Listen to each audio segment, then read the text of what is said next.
So now the people have understood that saving the forest is also for saving their own future.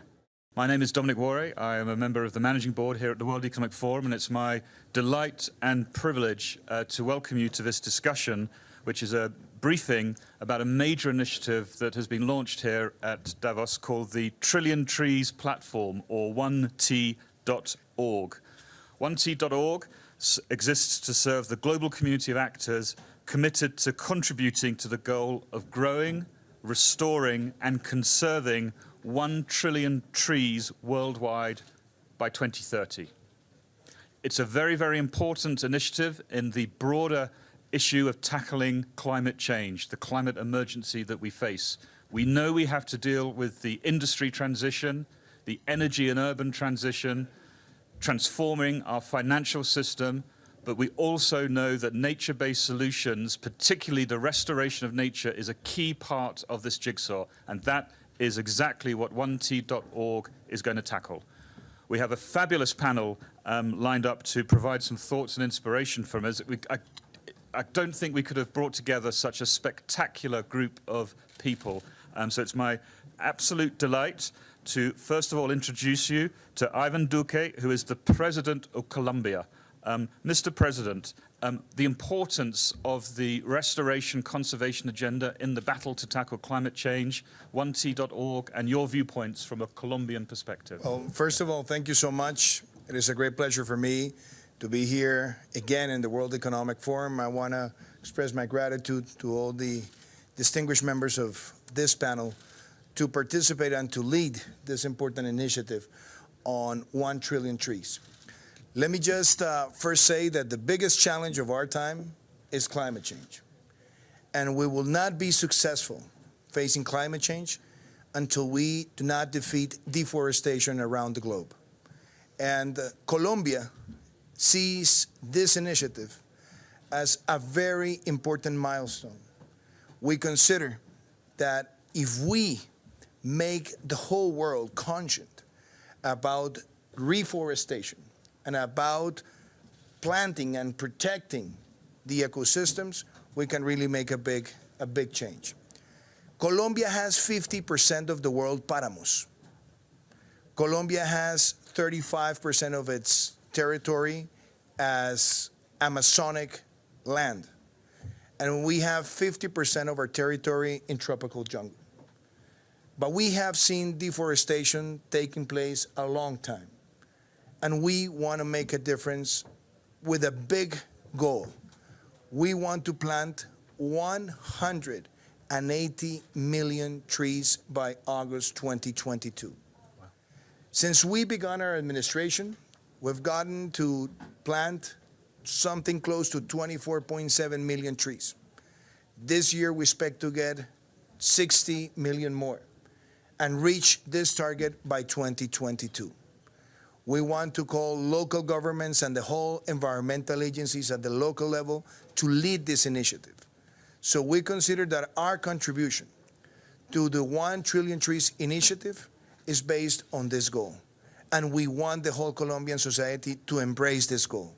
And last but not least, we have decided to build better institutions to fight deforestation. We created the National Council Against Deforestation last year, and we also launched the Artemis campaign, a campaign that is aimed to fight the criminals who are destroying the Amazonic land or who are having an illegal trade of wood. And we believe that if we combine the efforts of planting and generating a social conscience for reforestation, and if we fight the criminality that is surrounding many different ecosystems in the world, we will be more effective. So I see this initiative as a very important one. I am very glad that the World Economic Forum has taken a lead.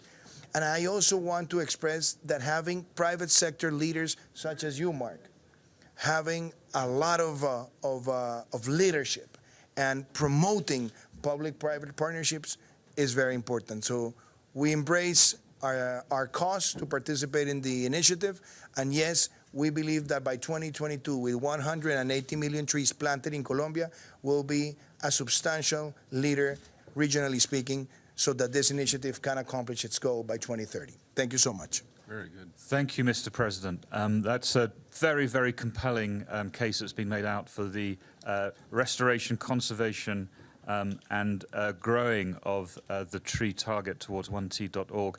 You mentioned the private sector. Mark Benioff, CEO, Chairman, Salesforce.com. Why would companies be interested and involved in this? It sounds like this should be something for NGOs and governments, not companies. Well, we are certainly at a time of a planetary emergency.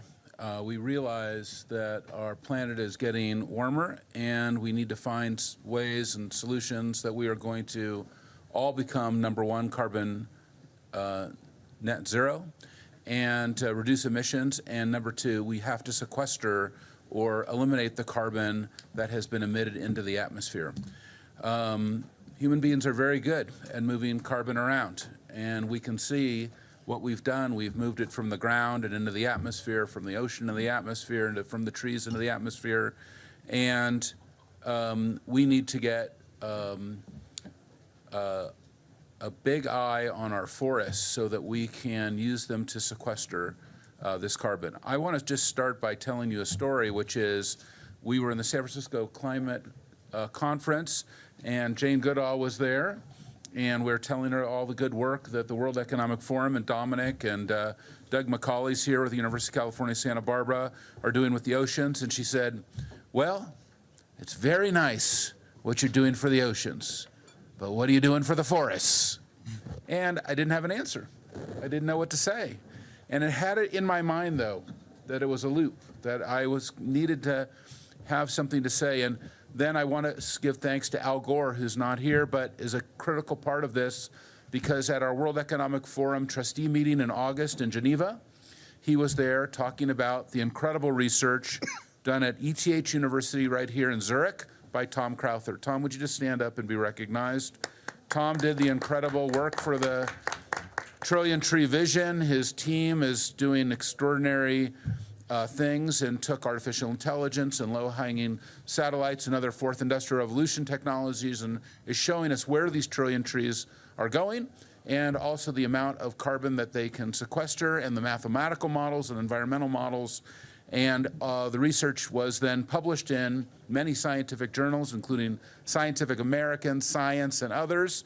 And Al Gore said, have you seen this research from Tom Crowther? And I was like, no, I haven't. He's like, about the forests. And I said, well, I'm actually thinking about the forest because I was just with Jane. And then basically that same day, Doug McCauley emailed me and said, well, have you seen Tom Crowther's research? And I said, no, I haven't, but Al Gore just mentioned it. And when I said it, I said, what? 1 trillion trees will sequester more than 200 gigatons of carbon? We have to get on this right now. Who's working on this? And I was very fortunate to have a great relationship with Dominic, and I said, Dominic, what about the World Economic Forum? And I just want to thank Klaus Schwab, who then fully embraced this idea.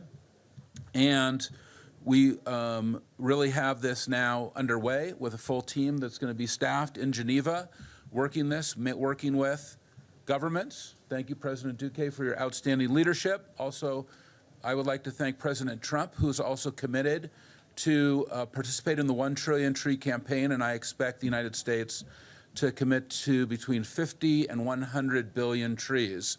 So that research is being done by the Department of the Interior right now, and I expect that to get finalized, hopefully in the next few months, and moving ahead there. I really want to thank the World Economic Forum, because I don't think there is another organization on the planet that actually could take this research that's, coincidentally was done just a couple miles from here, and start to execute this and to be able to convene the world leaders.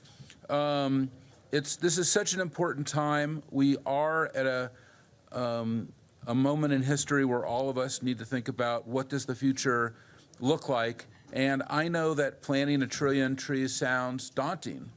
But there used to be 6 trillion trees on Earth. Now there is 3 trillion. So we should be able to get another $1 trillion back. Well, I'd like $2 trillion. I guess I want them all back, Tom. How about all $6 trillion? That would have a huge impact on our environment. And we've already seen interest from 200 to 300 companies just in 24 hours to join our 1T.org program, and Dominic can talk about that. You can get more research and understand what we're doing at 1T.org. And, you know, who's against the trees? I mean, everyone's for the trees. The trees are a bipartisan issue. Everybody's pro-tree. I haven't met any anti-tree people yet. So that's very good. So, Jane, you've done a great job.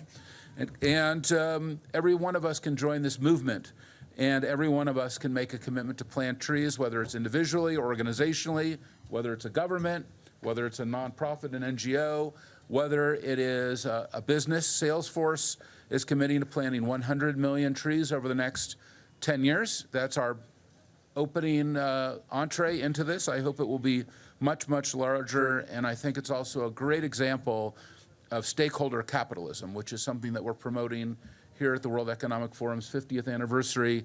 The idea that businesses have to be more than just their shareholders. They must be about all stakeholders, including their employees, their customers, partners, their local communities, their schools, and certainly the planet and our forests and our environment is a key stakeholder for every business.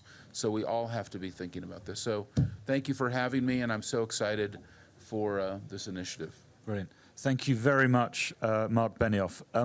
Now, the other interesting thing about this, of course, is people have been mobilizing communities and indigenous groups and local societies engaged in these sorts of areas. So there's an enormous potential to draw together into the 1T.org platform an enormous amount of experience at indigenous peoples and community level.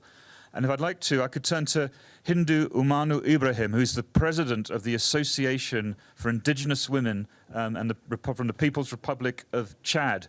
So almost from the other side of the coin here, we've heard from major government leaders and major international corporations.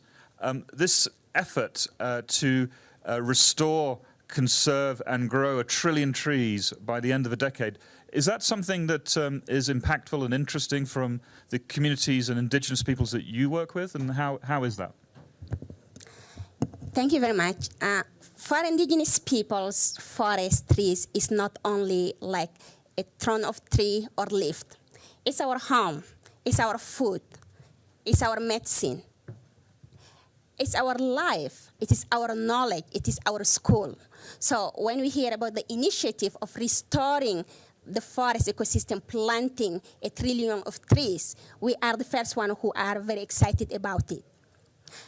Because we think finally the solution is coming into the tables, and that's what we are expecting. We cannot wait for that for 2050.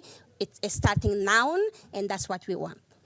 But the initiative must include several things. One of them is how indigenous peoples and people who are living in forests can be the partners and the first stakeholders who can restore this forest. For us, it's not just planting a tree, as I said. It's all the ecosystem who live with it. It's the birds who can sit in each tree. It's the flowers of the trees that can be eaten by the insect. And it's not the shell only, but it is the value of these trees as ecological and spiritual way to give us back our identity that we are losing because of the climate change. So respecting the right of indigenous peoples, recognizing the land rights who can help the indigenous communities to rebuild the forests that they have in a different landscape, Africa, Asia, Latin America, but all the world species. And also, using not only the technology, we know that technology is very important, it can fasten the solutions, but we do have the most fastened solution who make the proof for the centuries, the indigenous people's traditional knowledge.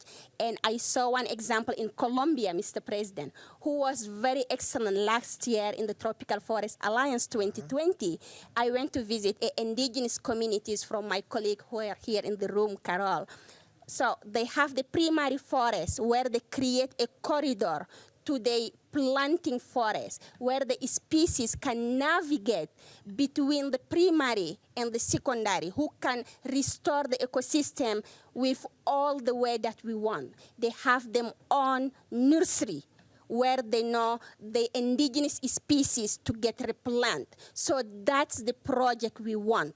And if we go it in the way of indigenous peoples and we involve them, we are going to have not only tree planting, but life and livelihood of the peoples, the socials, and then the living in harmony with the nature who can be restored. It's from the women's, from the children's, but from the next 7 generations that we are looking on it. So this project we want, we really welcome it, and we look it forward to work with the private sectors, with the companies, with the governments who are engaged, as Colombia here, but all African government, all Latin American, even Siberia, who is also burning. So don't forget the other forests. We have the 3 tropical forests, but we have also the secondary forest in Savannah, in Sahel, where we can mitigate the conflict between communities that fighting just to get access to the resources. So it will be a big movement of this decade, and we are really can't wait to see the impact that it can change in our life. Thank you. Thank you so much. So the implications of this is far more than planting a tree. If you think about the kind of spiritual, the cultural identity and the relationship between people and the land and our changing climate. That movement issue is a very, very interesting one that was just mentioned there. The movements that will be required to mobilize so many people from so many different parts of the world to take this on. And that's why we're delighted to have Sadhguru with us. Who's the founder of the Isha Foundation. And you, sir, have been able to establish mass movements, perhaps by referring to trees as almost the lungs of people and such, I understand. Can you tell us about how you've managed to create such movements from your perspective? Good morning, everyone. Well, it's exciting to see that the world is beginning to think in terms of trees, because without putting soil under shade, at least 50 to 60% of the planet's soil should go under shade. Without that, there is no ecosystem recovery. It will not happen. So, trillion trees is not going to do that, but definitely it's an inspiring number to go for. But we also need to understand, we never plant trees, we either plant seeds or saplings. Before we call it a tree, it'll take 6 to 10 years. That's when it becomes a tree. So these 6 to 10 years, as the President pointed out, and battling the criminals, well, in a certain country you can call them criminals, but in the rest of the world, they're successful businesses. So the timber that's sold around the planet is largely illegal, but many nations buy it and things are happening about it. So timber is a lucrative item. So when it is so, it is very important that it becomes an economic process for the people. So this is what we have done in southern India, where right now there's a project to involve 5 million farmers to grow timber in their lands as part of agroforestry, which includes other crops in between. It is tree cultivation with crops, and crops come out much better, the nutritional values are better, the soil recovers, the water tables come up, and above all, there is a long-term crop on the land. One of the major challenges right now in India for us is, it is estimated in the next 10 years, 220 million people will migrate to cities. No city in the country is geared to handle that kind of population. In the rest of the world, it is estimated 1.6 billion people will migrate. But one simple way to stop this, before we do many other things which need to be done, is when farmers have long-term crops on their land, they're not going to go away anywhere, because there is investment standing there and growing. By the day, money is growing on the land, they're not going to go away. So it's extremely important that as you're doing it in wastelands and lands that need to be recovered, it's very important agricultural lands must get back trees. And this will make a huge difference, because in the last 25 years, in many parts of the world, the nutritional value of the foods that we eat has come down by 40%. If this has to be recovered, trees have to come back on the farm. And only if there are long-term crops, there is an assurance people who are living on the land will continue to live on the land and not end up in a city slum somewhere. So, like how we got people into this, well, when I saw that people had no connection with the tree and trees had gone long time ago and tree is just a word in people's minds. So I trained a few thousand people to demonstrate this to millions of people across South India. We made people sit with eyes closed and made them breathe and set up a certain process where your exhalation is tree's inhalation, tree's exhalation is your inhalation. Once they felt this, you can't stop them planting trees because one half of your breathing apparatus is hanging out there on the tree. Once people felt this, you just can't stop it. So, this connect is very needed because it will take 15–20 years to get a tree to a reasonable size. But in one afternoon, it can be cut and taken away. And don't be assured that you are going to stop it with the police or security or this or that, because it's too lucrative, you're not going to stop it. Like you're not able to stop drugs on the planet, you will not be able to stop timber trade because anyway they will go. So people need timber. Timber needs to become an agricultural produce.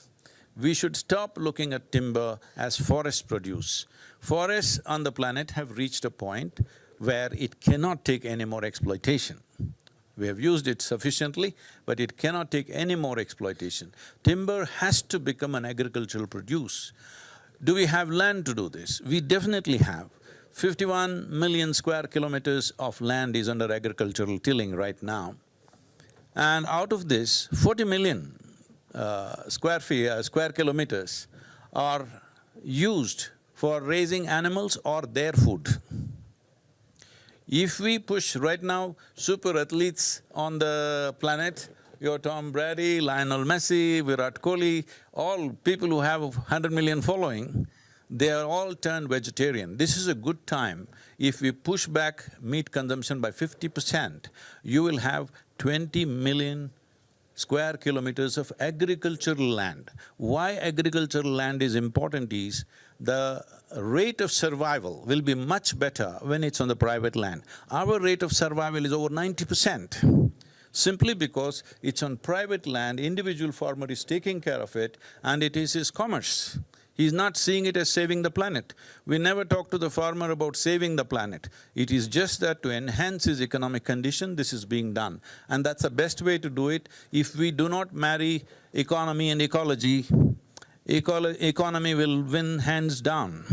Sadhguru, that's an excellent way to end up. We work to marry the ecology and the economy. So this is, again, the complexity and the interest in the space.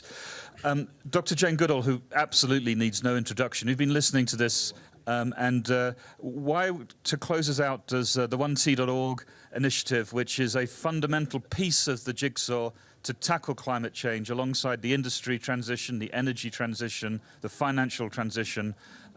Tell us why this is an important and interesting initiative for you and the things that you would like to see it do over the course of its lifetime.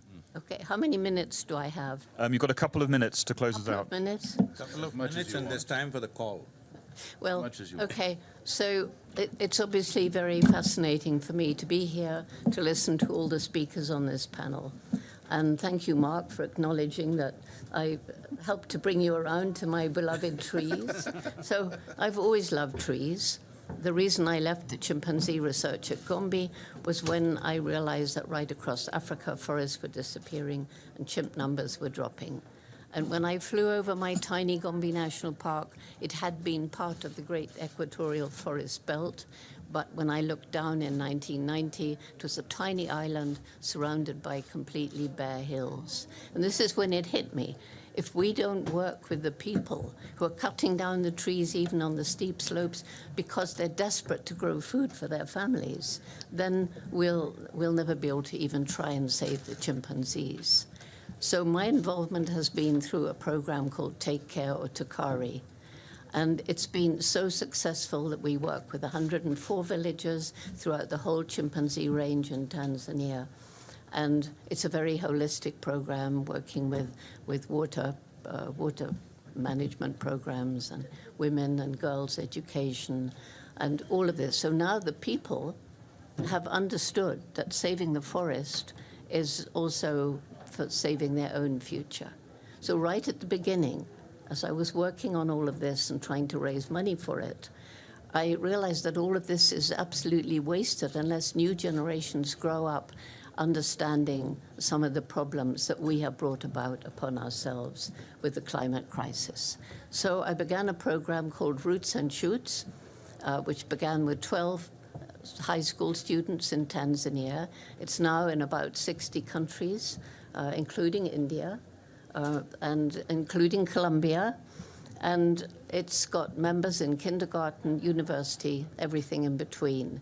One of the very first projects we did was tree nurseries, was planting trees. And the reason I think that this Trillion Tree project is so exciting, people say to me all the time, what can I do? What's one thing I can do? You can plant a tree.